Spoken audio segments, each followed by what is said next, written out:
Blessed are the poor in spirit, for theirs is the kingdom of heaven. And that might sound, it's a real short verse, it's very simple, but that's something that really stuck with me ever since I even first knew I was going to go on this trip. And I thought about that verse for a while, and I was a little confused, because to me, poor in spirit sounds like, somebody who's a bad Christian. It just doesn't make sense. But then it came to the realization that someone who is poor in spirit is someone who's wanting more of the Spirit. That's right.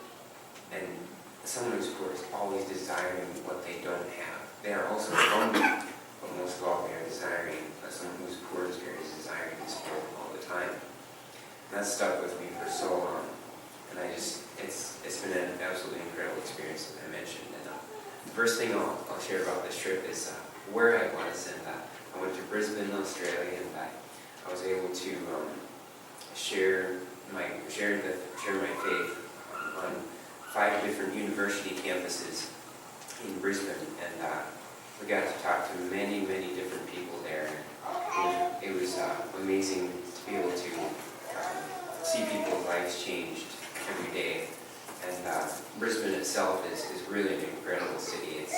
It's pretty. It's very nice, and it's a place where you can feel safe about walking around downtown. It's truly amazing. And secondly, I'll tell you a little bit about what we did. And there's a group of 23 students from the Upper Midwest area, and we all met up the day before the trip in Minneapolis.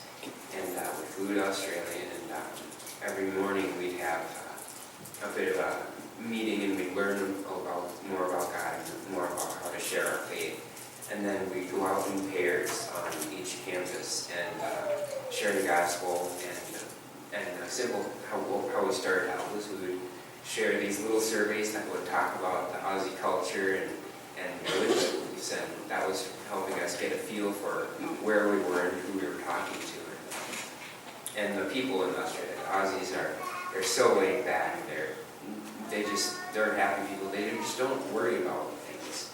And that was really a blessing to see how people just live that way.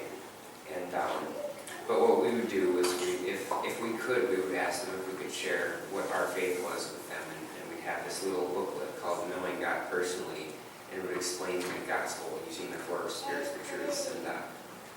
And that was, I hadn't used that before, and I learned on this trip. And I started out trying to, rely on my own intellect to share what I knew about God and all that with people.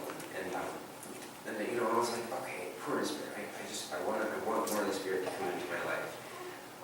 But I realized, this isn't working. I'm relying on my own, what I know. I'm not trusting God for this to share my faith. But anyway, we continued sharing the gospel, and a few of the simple statistics that we took were how many people we shared with, how many people we shared the gospel with, and how many people came to Christ. And for all 6 weeks that I spent in Brisbane, for a group of 23 students, we shared the gospel, or we initiated 1,100 conversations and shared the gospel with 300 people and brought 9 people to Christ. And that was an amazing thing, because I'll tell you about one of the people who came to Christ. He'd been spending a lot of time with short-term international missionaries there, working for Crew, and he was like, he's from India, an international student, and he said, I really think this Christian thing is a good thing, and he'd been learning about it for months, and he came to Christ while we were on the trip, and he had this little app on his phone that had the Bible in his own language, and it was amazing to see his eyes light up, and I was like, this is what it's saying, and he could tell us, and it was like he was telling us about his faith. He was so excited about it, and that was just great to see him be so excited for God. And thirdly, or the third thing I'll share is what I learned on this trip. After having heard people, hear God, hear who God is, that was amazing. But more importantly, is how God changes our lives. And one of the most important things I learned on this trip that changed me personally, and it was about the fourth weekend, where I learned that a strong and vibrant belief in the gospel, in the fact that God has saved us and He loves us, and we can accept that. A strong and vibrant belief in that frees us from ourselves. And that, I just can't tell you how much of a burden I felt lifted off my shoulders, because up until that point, I'd been relying on myself, and I thought, oh, I'm trusting God, right? No, I wasn't in my heart, even though I was desiring the Spirit, I wasn't accepting it as, I wasn't truly surrendering myself. And then after that, I had a conversation with a girl who I shared the gospel with, and never before, and I had a conversation where I wasn't trying to make it go up, it just flowed, and the gospel came across perfectly. And she didn't, become a Christian right there, no, but you can see that she was changed. She's like, oh, this is really important. I didn't realize that before. And that was amazing, and that was completely God. All I did was I started the conversation. I took the courage to initiate, and then God took it from there. And I left the result up to God. And that was one of the key things on the trip that I learned. Just surrender yourself, and this strong and vibrant belief in the gospel frees us from ourselves, frees us from trying to pretend and perform.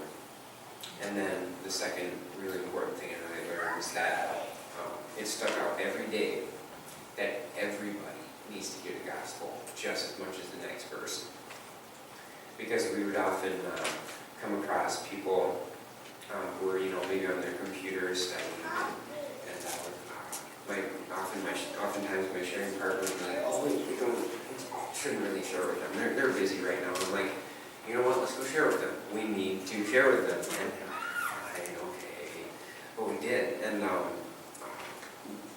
every day we switch sharing partners. So people noticed that in me, that after I got past that nervousness of initiating, I was the one to say, hey, that person needs to hear it, that person needs to hear it, that person needs to hear it. Everybody does. And that's been true every day since this trip, is that I look around every day and see people who need to hear the gospel. And that was a truly amazing thing. Those were the two things that I learned personally on this trip. And I'll share a quick Bible verse to finish up. And this was kind of the theme of the trip. We did a Philippians study, and we focused on the verse, Philippians 1:21, verse. How do you know that? For me, to live is Christ, and to die is gain. It's another short one, but if we truly live our lives that way, that we can have be amazingly close to God. And if you ever read into what Paul's life was like, he was kind of, for Romans and other people, he was a really, really persistent and kind of annoying guy, because you just can't convince him otherwise. I'm like, just reading this, for me to live as Christ and to die as gain, and everything he did was for a good purpose, and you can't get past that. And so that's what we focused on, is Philippians 1:21. And I'd like to finish up with that, and thank you so much for being able to support me on this, and just remember